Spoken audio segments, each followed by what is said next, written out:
Hello दोस्तों, आपका बहुत बहुत स्वागत है आपके अपने चैनल एमपी ऑनलाइन स्टडी पर। जैसे कि आपको पता है कि एमपी ऑनलाइन स्टडी पर एमपी से रिलेटेड वीडियो अपलोड की जाती हैं, तो उसी से रिलेटेड आज की हमारी वीडियो रहने वाली है। जैसे कि मैंने आपको पहले भी बताया था कि हमने जो मध्य प्रदेश के राष्ट्रीय उद्यान और मध्य प्रदेश के अभ्यारण्य डिस्कस किए हैं, उसी से रिलेटेड एक वीडियो में लाने वाला हूँ, जिसमें हम मध्य प्रदेश के अभ्यारण्य और मध्य प्रदेश के राष्ट्रीय उद्यान के जो इम्पोर्टेंट पॉइंट हैं उस पर डिस्कस करने वाले हैं, जो आने वाली सभी एग्जामों के लिए इम्पोर्टेंट होने वाला है। तो वीडियो को अंत तक देखना। वीडियो में हमने बहुत कुछ रखा हुआ है, हम एक एक चीज़ आपको जो है समझाने वाले हैं। आप अगर प्रॉपरली मुझे सुनते रहेंगे तो इसमें से 50% आपको अभी याद हो जाएगा। तो आप वीडियो अंत तक देखें। तो वीडियो स्टार्ट करते हैं, जो कि हमारा राष्ट्रीय उद्यान और अभ्यारण्य से रिलेटेड महत्वपूर्ण तथ्यों पर जो है हम डिस्कस करने वाले हैं। तो स्टार्ट करते हैं। यहाँ पर मैंने आपको पूरा चार्ट के थ्रू जो है बनाया हुआ है, पूरा बोर्ड हमने भरा हुआ है, जिस पर हम जो है आज डिस्कस करेंगे। सबसे पहले हम बात करते हैं, कॉर्नर से स्टार्ट करते हैं, जो है आपका सबसे प्राचीन उद्यान। अगर हम बात करें सबसे प्राचीन उद्यान की बात करें, मध्य प्रदेश के सबसे प्राचीन उद्यान की बात करें, देखिए दोस्तों दो पॉइंट आते हैं। एक आता है मध्य प्रदेश का सबसे प्राचीन उद्यान और एक आता है मध्य प्रदेश का सबसे प्रथम उद्यान। तो प्राचीन अलग पॉइंट होगा और प्रथम अलग पॉइंट होगा। हम बात कर रहे हैं सबसे प्राचीन, तो हो जाएगा मध्य प्रदेश का सबसे प्राचीन उद्यान की बात करें तो वो हो जाएगा कान्हा राष्ट्रीय उद्यान, और यही हो जाएगा आपका मध्य प्रदेश का पहला राष्ट्रीय उद्यान भी। तो याद रखना, मध्य प्रदेश का प्राचीन राष्ट्रीय उद्यान हो जाएगा कान्हा राष्ट्रीय उद्यान। कान्हा राष्ट्रीय उद्यान की बात करें तो ये मंडला में स्थित है, और ये जो इसको राष्ट्रीय उद्यान बनाया गया था 1955 में। तो इतने पॉइंट आपको याद रखना है। सेकेंड पॉइंट देखते हैं, सबसे प्राचीन अभ्यारण्य। बात हो रही है सबसे प्राचीन अभ्यारण्य की, तो सबसे प्राचीन अभ्यारण्य जो हो जाएगा वो हो जाएगा खियोनो अभ्यारण्य। खियोने अभ्यारण्य जो है वो सबसे प्राचीन अभ्यारण्य हो जाएगा। और खियोने अभ्यारण्य की बात करें तो ये देवास में देखने को मिलता है। तो इतना आपको याद रखना है कि सबसे प्राचीन अभ्यारण्य कौन सा हो जाएगा, तो वो हो जाएगा खियोनो अभ्यारण्य। खियोनो अभ्यारण्य देवास में देखने को मिलता है, और इसकी भी स्थापना 1955 में की गई थी। इसके बाद बात करते हैं सबसे नवीनतम उद्यान। सबसे नवीनतम उद्यान की बात करें तो ये हो जाएगा आपका पानकुनो अभ्यारण्य। पानकुनो अभ्यारण्य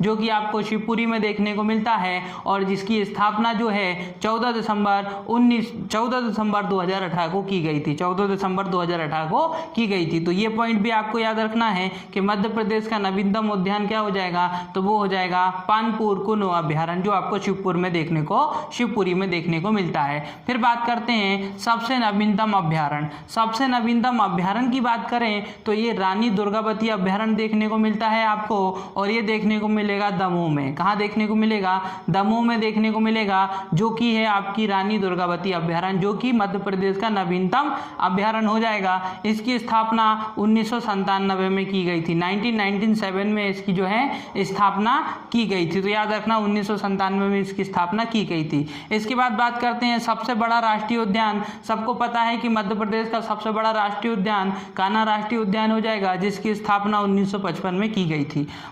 इसके बाद है मध्य प्रदेश का सबसे बड़ा अभ्यारण्य की बात करें तो मध्य प्रदेश का सबसे बड़ा अभ्यारण्य हो जाएगा नौरादेही अभ्यारण्य। और नौरादेही अभ्यारण्य की बात करें तो ये आपको कहाँ देखने को मिलता है, ये नौरादेही अभ्यारण्य आपको सागर में देखने को मिलता है। साथ ही साथ अगर नौरादेही अभ्यारण्य के क्षेत्रफल की बात करें तो इसका क्षेत्रफल आपको देखने को मिलेगा 1196 वर्ग किलोमीटर में ये फैला है। नौरादेही अभ्यारण्य, जो कि मध्य प्रदेश का सबसे बड़ा अभ्यारण्य है, सागर के अंतर्गत आता है, और 1196 वर्ग किलोमीटर में ये फैला हुआ है। तो इतने पॉइंट आपको नौरादेही अभ्यारण्य से याद रखना है। इसके बाद है सबसे छोटा राष्ट्रीय उद्यान। सबसे छोटा राष्ट्रीय उद्यान की बात करें तो आप देखेंगे, आपको देखने को मिलेगा जीवाश्म राष्ट्रीय उद्यान। जीवाश्म राष्ट्रीय उद्यान जो डिंडोरी में है, जो कि मध्य प्रदेश का सबसे छोटा राष्ट्रीय उद्यान है। और बात करें इसके क्षेत्रफल की तो 0.27 वर्ग किलोमीटर में ये फैला हुआ है। 0.27 वर्ग किलोमीटर क्षेत्रफल में ये फैला हुआ है आपका जो है जीवाश्म राष्ट्रीय उद्यान, मंडला के अंतर्गत आता है।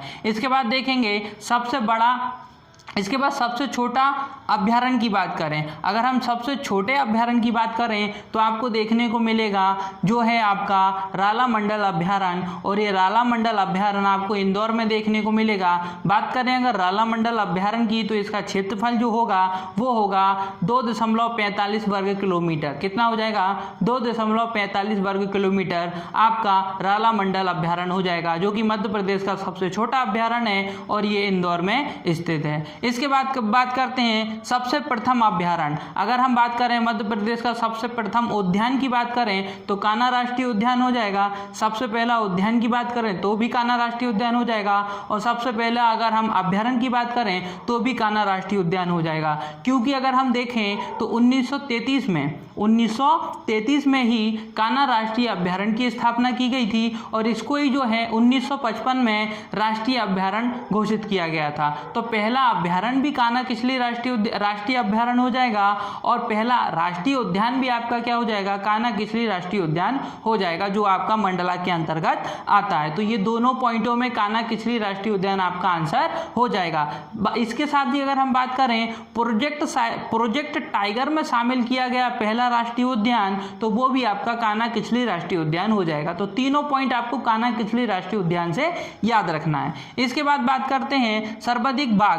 अगर हम बात देखें सर्वाधिक बाघ आपको कहां देखने को मिलते हैं, तो वो भी आपको कान्हा किसली राष्ट्रीय उद्यान में देखने को मिलेंगे। सर्वाधिक बाघों की संख्या की अगर बात करें तो कान्हा किसली राष्ट्रीय उद्यान में देखने को मिलेगा। लेकिन अगर हम बात करें सर्वाधिक बाघ घनत्व, अगर हम बात करें सर्वाधिक बाघ घनत्व, तो सर्वाधिक बाघ घनत्व जो है वो आपको बांधवगढ़ में देखने को मिलेगा, जो उमरिया के अंतर्गत आता है। बांधवगढ़ में देखने को मिलेगा, जो उमरिया के अंतर्गत आता है। तो आपको देखने को सर्वाधिक बाघ घनत्व बांधवगढ़ राष्ट्रीय उद्यान उमरिया में देखने को मिलेगा। सर्वाधिक गौर की बात करें हम, सर्वाधिक गौर जो है पक्षी वो आपको कान्हा किसली राष्ट्रीय उद्यान में देखने को मिलेगा। सर्वाधिक गौर जो है कान्हा किसली राष्ट्रीय उद्यान में देखने को मिलेगा। इसी के साथ सर्वाधिक बारहसिंगा की संख्या भी आपको कान्हा किसली राष्ट्रीय उद्यान में देखने को मिलेगी। तो सर्वाधिक गौर और सर्वाधिक बारहसिंगा दोनों ही आपके क्या हो जाएंगे? कान्हा किसली राष्ट्रीय उद्यान इसके आंसर हो जाएंगे, कान्हा किसली राष्ट्रीय उद्यान।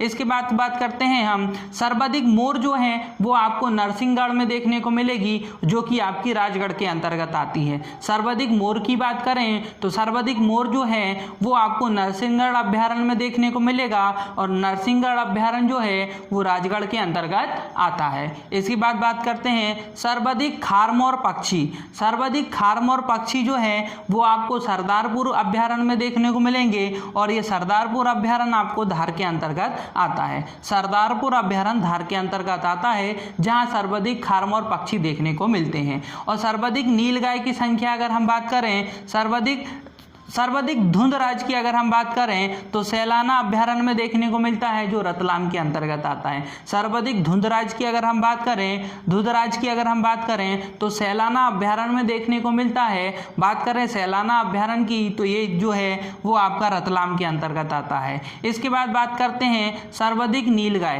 तो सर्वाधिक नीलगाय की संख्या आपको गांधी सागर अभयारण्य में देखने को मिलती है। सर्वाधिक नीलगाय की संख्या आपको गांधी सागर अभयारण्य में देखने को मिलती है। बात करें गांधी सागर अभयारण्य की तो ये मंदसौर के अंतर्गत आता है। बात करें अगर गांधी सागर अभयारण्य की तो ये मंदसौर के अंतर्गत आता है। इसके बाद अगर हम बात करें सर्वाधिक घड़ियाल, आप देखेंगे कि सर्वाधिक घड़ियाल आपको कहां पर देखने को मिलेंगे। तो बात करते हैं कि सर्वाधिक घड़ियाल तो ये चंबल अभयारण्य के अंतर्गत आता है। किसके अंतर्गत आता है? ये आता है चंबल अभयारण्य के। तो चंबल अभयारण्य के अंतर्गत ही आपको सर्वाधिक घड़ियाल देखने को मिलेंगे, और चंबल अभयारण्य आपको मुरैना के अंतर्गत पाया जाता है। तो मुरैना के अंतर्गत आपको याद रखना है चंबल अभयारण्य। तो सर्वाधिक अगर आप देखेंगे नीलगाय तो वो आपको कहां देखने को मिलेगी? गांधी सागर में देखने को मिलेगी, परंतु सर्वाधिक घड़ियाल की बात करें तो चंबल अभयारण्य में देखने को मिलेगा। चंबल अभयारण्य आपका किसके अंतर्गत आएगा? मुरैना के अंतर्गत आएगा। याद रखना चंबल अभयारण्य मुरैना के अंतर्गत आएगा। इसके बाद सर्वाधिक लंगूर अगर आपको देखने को मिलेंगे तो रातापानी अभयारण्य में देखने को मिलेगी। बात करें रातापानी अभयारण्य की तो ये ये रायसेन के अंतर्गत आता है। तो याद रखना सर्वाधिक लंगूर आपको कहाँ देखने को मिलेंगे, वो रातापानी अभ्यारण्य के अंतर्गत आता है, और रातापानी अभ्यारण्य जो है वो आपका रायसेन के अंतर्गत आता है। तो जहाँ पर आपको सबसे ज़्यादा रंगून जो है वो आपको लंगूर जो है आपको देखने को मिलेगा। बात कर रहे हैं सर्वाधिक काले मृग। सर्वाधिक काले मृग, जो आप मृग की बात कर रहे हैं तो हिरण की एक प्रजाति है काले मृग। तो सर्वाधिक काले मृग जो है वो आपको पेंच राष्ट्रीय उद्यान में देखने को मिलेंगे। कहाँ देखने को मिलेंगे, सर्वाधिक काले मृग पेंच राष्ट्रीय उद्यान में देखने को मिलेंगे। बात करें अगर पेंच राष्ट्रीय उद्यान की तो ये छिंदवाड़ा के अंतर्गत आता है। पेंच राष्ट्रीय उद्यान मध्य प्रदेश और उत्तर प्रदेश, मध्य प्रदेश और महाराष्ट्र दोनों की संयुक्त परियोजना है। इस पर भी आपको ये बात भी आपको याद रखनी है। साथ ही साथ बात करें सर्वाधिक गिद्ध, तो सर्वाधिक गिद्धों की संख्या आपको पन्ना राष्ट्रीय उद्यान में देखने को मिलेगी। सर्वाधिक गिद्धों की संख्या आपको पन्ना राष्ट्रीय उद्यान में देखने को मिलेगी। बात करें अगर पन्ना राष्ट्रीय उद्यान की तो पन्ना राष्ट्रीय उद्यान के अंतर्गत आपको जो है गिद्ध सर्वेक्षण केंद्र भी स्थापित किया गया है। पन्ना राष्ट्रीय उद्यान के अंतर्गत जो है गिद्ध सर्वेक्षण केंद्र भी स्थापित किया गया है। इसी के साथ अगर हम बात करें तो कि जब सर्वप्रथम गिद्धों का सर्वेक्षण किया गया था मध्य प्रदेश में 2016 में, तब मध्य प्रदेश में गिद्धों की संख्या 7000 थी, परंतु वर्तमान में 2019 की रिपोर्ट के अनुसार गिद्धों की संख्या में वृद्धि हुई और वर्तमान में जो है 8300 गिद्ध जो हैं पाए जाते हैं। तो ये दोनों पॉइंट याद रखना है। सर्वप्रथम गणना जो की गई थी गिद्धों की मध्य प्रदेश के अंतर्गत वो 2016 में की गई थी, जिसके अंतर्गत 7000 लगभग जो है गिद्ध पाए जाते थे, परंतु वर्तमान में 2019 की रिपोर्ट के आधार पर वर्तमान में 8300 गिद्ध जो हैं वो पाए जाते हैं। तो इतना पॉइंट आपको गिद्धों के सर्वेक्षण से भी याद रखना है। इसके बाद देखते हैं हम नेक्स्ट पॉइंट जो है हमारा वो है मध्य प्रदेश के राष्ट्रीय उद्यानों की संख्या की। अगर हम बात करें कि मध्य प्रदेश में कितने राष्ट्रीय उद्यान पाए जाते हैं तो 11 राष्ट्रीय उद्यान आपको देखने को मिलते हैं। वहीं अगर आप मध्य प्रदेश के अभ्यारण्यों की बात करेंगे तो आपको 24 अभ्यारण्य देखने को मिलते हैं। तो दोनों पॉइंट आपको याद रखना है, राष्ट्रीय उद्यान 11 हो जाएंगे और उसके बाद राष्ट्रीय अभ्यारण्य 24 हो जाएंगे। ये दोनों पॉइंट जो हैं मोस्ट इंपॉर्टेंट हो जाते हैं। इसके साथ अगर हम बात करें मध्य प्रदेश का एकमात्र रेप्टाइल पार्क की अगर बात करें तो वो हो जाएगा आपका पन्ना राष्ट्रीय उद्यान। पन्ना राष्ट्रीय उद्यान मध्य प्रदेश का एकमात्र रेप्टाइल पार्क के नाम से जाना जाता है। रेप्टाइल पार्क इसको कहा जाता है, जो कि आपको पन्ना और छतरपुर में देखने को मिलता है। तो ये पॉइंट भी इंपॉर्टेंट है, इसको भी आप याद रखें। अब बात करते हैं प्रोजेक्ट टाइगर। प्रोजेक्ट टाइगर के अंतर्गत जो है टाइगरों को जो है सुरक्षित रखा जाता है, उनका संरक्षण किया जाता है। इसी के तहत जो है प्रोजेक्ट टाइगर के अंतर्गत जो है राष्ट्रीय उद्यानों को और अभ्यारण्यों को जो है शामिल किया जाता है, जिसके तहत अगर हम वर्तमान में बात करें तो राष्ट्रीय उद्यानों की संख्या के अगर आप राष्ट्रीय उद्यान देखेंगे तो 6 राष्ट्रीय उद्यानों को और 1 अभ्यारण्य को जो है प्रोजेक्ट टाइगर के अंतर्गत जो है शामिल कर लिया गया है। बात करें अगर हम 6 राष्ट्रीय उद्यानों की तो आप देख सकते हैं कि पहला हो जाएगा कान्हा किसली राष्ट्रीय उद्यान, जिसको जो है 1973 में प्रोजेक्ट टाइगर में शामिल किया गया था और प्रोजेक्ट टाइगर में शामिल किया जाने वाला ये प्रथम राष्ट्रीय उद्यान बन गया था। इसके बाद देखेंगे बांधवगढ़ राष्ट्रीय उद्यान को, तो बांधवगढ़ राष्ट्रीय उद्यानों की अगर हम बात करें तो इसको जो है 1993 में अगर हम देखें प्रोजेक्ट टाइगर में शामिल किया गया था। 1993 में प्रोजेक्ट टाइगर में शामिल किया गया था। और इसके बाद अगर आप देखोगे तो पेंच राष्ट्रीय उद्यान को 1992 से 1993 के अंतर्गत जो है वो प्रोजेक्ट टाइगर के अंतर्गत शामिल किया गया था। और इसके बाद आप देखेंगे पन्ना राष्ट्रीय उद्यानों को 1994 में प्रोजेक्ट टाइगर में शामिल किया गया था। पन्ना राष्ट्रीय उद्यान को 1994 में प्रोजेक्ट टाइगर में शामिल किया गया था। सतपुड़ा राष्ट्रीय उद्यान को 1999 से लेकर 2000 के अंतर्गत जो है प्रोजेक्ट टाइगर में शामिल किया गया था। और फिर आप देखेंगे संजय गांधी राष्ट्रीय उद्यान। बात करें अगर संजय गांधी राष्ट्रीय उद्यान को तो इसको जो है 2008 से 2020 के अंतर्गत प्रोजेक्ट टाइगर में शामिल किया गया था। इसके बाद एकमात्र अभ्यारण्य है जिसको प्रोजेक्ट टाइगर में शामिल किया गया है, वो है रातापानी अभ्यारण्य। बात करें रातापानी अभ्यारण्य की तो इसको 2012 में प्रोजेक्ट टाइगर में शामिल किया गया था। तो ये 6 आपके राष्ट्रीय उद्यान हो जाएंगे और एक आपका प्रोजेक्ट टाइगर हो जाएगा, एक आपका जो है राष्ट्रीय अभ्यारण्य हो जाएगा। जिन 7 को जो है 6 आपके राष्ट्रीय उद्यान, एक हो जाएगा आपका अभ्यारण्य। इन 7 को मिलाकर प्रोजेक्ट टाइगर में जो है प्रोजेक्ट टाइगर में शामिल किया गया। तो इतने पॉइंट आपको इससे याद रखना है। इसके बाद बात करते हैं मध्य प्रदेश में अगर हम प्रोजेक्ट टाइगर से संबंधित जनक की बात करें, जिन्होंने मध्य प्रदेश में प्रोजेक्ट टाइगर परियोजना चलाई, इनकी अगर हम बात करें तो उनका नाम है कैलाश सांख्याला। क्या है? कैलाश सांख्याला। तो याद रखना, कैलाश सांख्याला द्वारा मध्य भारत में जो है प्रोजेक्ट टाइगर परियोजना चलाई गई थी, ये पॉइंट आपको याद रखना है। इसके बाद बात करें विश्व में प्रोजेक्ट टाइगर की, अगर हम बात करें तो आप देखेंगे विश्व में प्रोजेक्ट टाइगर की जनक जो हैं वो गैनी मैनफोर्ड को कहा जाता है। गैनी मैनफोर्ड को कहा जाता है। विश्व में प्रोजेक्ट टाइगर के जनक जो हैं वो गैनी मैनफोर्ड को कहा जाता है। ये दोनों पॉइंट इंपॉर्टेंट हैं। मध्य प्रदेश में अभी हम बात करते हैं कि मध्य प्रदेश में कितने ऐसे अभ्यारण्य हैं या कितने ऐसे राष्ट्रीय उद्यान हैं जिनको राष्ट्रीय उद्यान या अभ्यारण्य बनाने की मांग चल रही है, प्रस्ताव उनका लाया गया है। तो बात करें अगर मध्य प्रदेश में 5 आपको जो हैं वो अभ्यारण्य देखने को मिलेंगे जिनको प्रोजेक्ट टाइगर, जिनको जो है राष्ट्रीय अभ्यारण्य जो है वो घोषित करने की जो है परियोजना चल रही है। और साथ ही साथ 2 आपको ऐसे क्षेत्र देखने को मिलेंगे जिसके अंतर्गत उनको जो है राष्ट्रीय उद्यान बनाने की परियोजना चल रही है। तो बात करते हैं 5 अभ्यारण्यों की जिनको आगे जो हम देखेंगे फ्यूचर में इनको जो है राष्ट्रीय अभ्यारण्य बनाया जा सकता है। तो बात करते हैं मध्य प्रदेश में प्रस्तावित अभ्यारण्यों की, जो कि 5 हैं। जैसे कि कालीभीत बैतूल में पाया जाता है, हमने कल इस पर थोड़ा सा डिस्कशन भी किया था। कालीभीत अगर हम अभ्यारण्य की बात करें, ये बैतूल के अंतर्गत आता है, जिसको अभी अभ्यारण्य बनाया नहीं गया बट इसका प्रस्ताव पारित किया गया है। फिर हम बात करेंगे सुरमैनिया, एक क्षेत्र है जो आपको खंडवा के अंतर्गत देखने को मिलेगा। सुरमैनिया एक क्षेत्र है जो खंडवा के अंतर्गत देखने को मिलेगा। मांधाता एक क्षेत्र है जो भी आपको खंडवा के अंतर्गत देखने को मिलेगा। कट्ठीबाड़ा भी एक क्षेत्र है जो आपको कहाँ, अलीराजपुर के अंतर्गत देखने को मिलेगा, कट्ठीबाड़ा।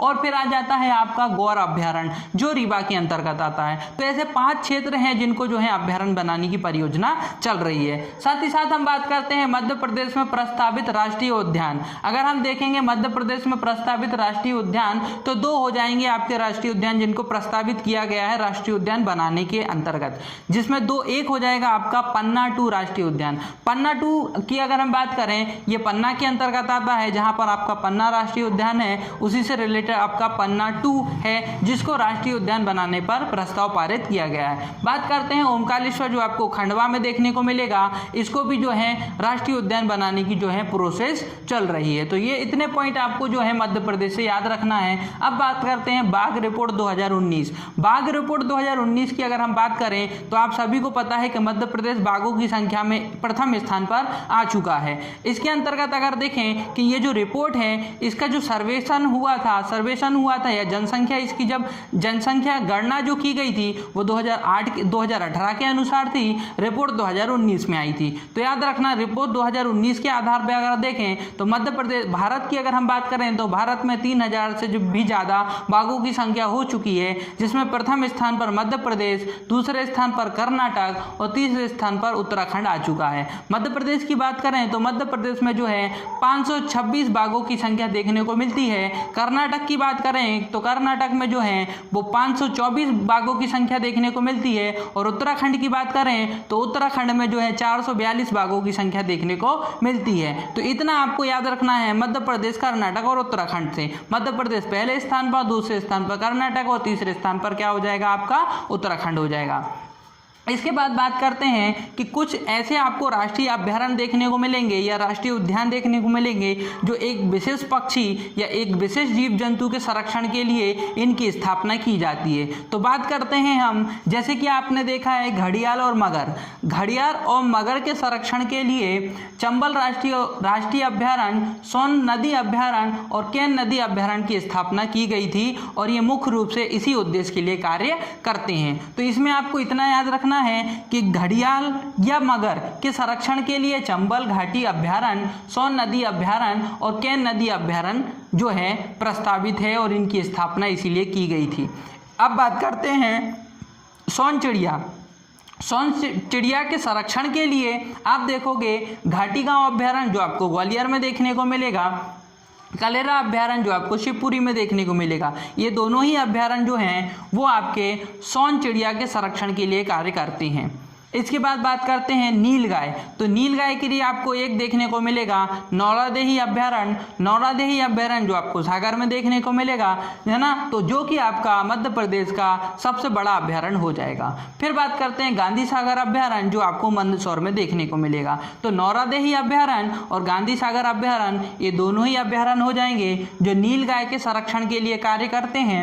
फिर बात करते हैं धुधराज या खरमोर पक्षी के लिए। धुधराज या खरमोर पक्षी के लिए दो अभ्यारण्य आप देख सकते हैं, सैलाना अभ्यारण्य जो आपको रतलाम में देखने को मिलता है और सरदारपुर अभ्यारण्य जो आपको धार में देखने को मिलता है। तो ये दो अभ्यारण्य याद रखना, सैलाना अभ्यारण्य जो आपको रतलाम में देखने को मिलता है, सरदारपुर अभ्यारण्य जो आपको धार में देखने को मिलता है। दोनों ही अभ्यारण्य जो हैं वो खरमोर पक्षी और धुंधराज पक्षी के लिए जो हैं संरक्षण के लिए कार्य करते हैं और इनकी स्थापना इसी उद्देश्य के लिए की गई थी। इसके बाद बात करते हैं मध्य प्रदेश के पुनर्गठन के पश्चात। मध्य प्रदेश के पुनर्गठन के पश्चात की अगर हम बात करें तो मध्य प्रदेश में जैसे आपको पता है 1 नवंबर 2000 को पुनर्गठन हुआ था जिससे छत्तीसगढ़ अलग हो गया था। इसके पश्चात मध्य प्रदेश में केवल 9 राष्ट्रीय उद्यान रह गए थे।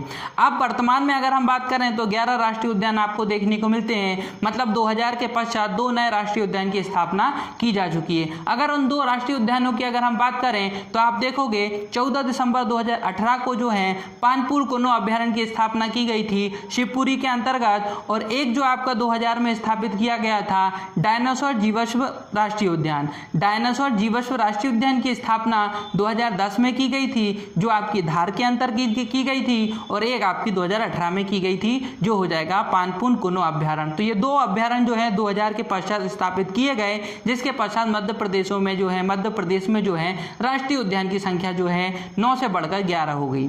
तो दोस्तों ये जो था आज का हमारा टॉपिक था। इस टॉपिक में हमने इंपॉर्टेंट फैक्ट जो थे उनको हमने कंप्लीट किया। इनसे रिलेटेड कई ऐसे एग्जाम में क्वेश्चन आ सकते हैं। अगर आपने ये वीडियो कंप्लीट डिस्कस की है और अगर आप इस वीडियो को दोबारा भी देख सकते हैं तो प्लीज़ इसको देखिए ताकि आप इससे रिलेटेड आने वाली सारी एग्जामों में इजीली तरीके से सारे क्वेश्चन सॉल्व कर सकें। ओके दोस्तों, आज की वीडियो हमारी यहीं समाप्त होती है। ओके दोस्तों, thank you, thanks for watching.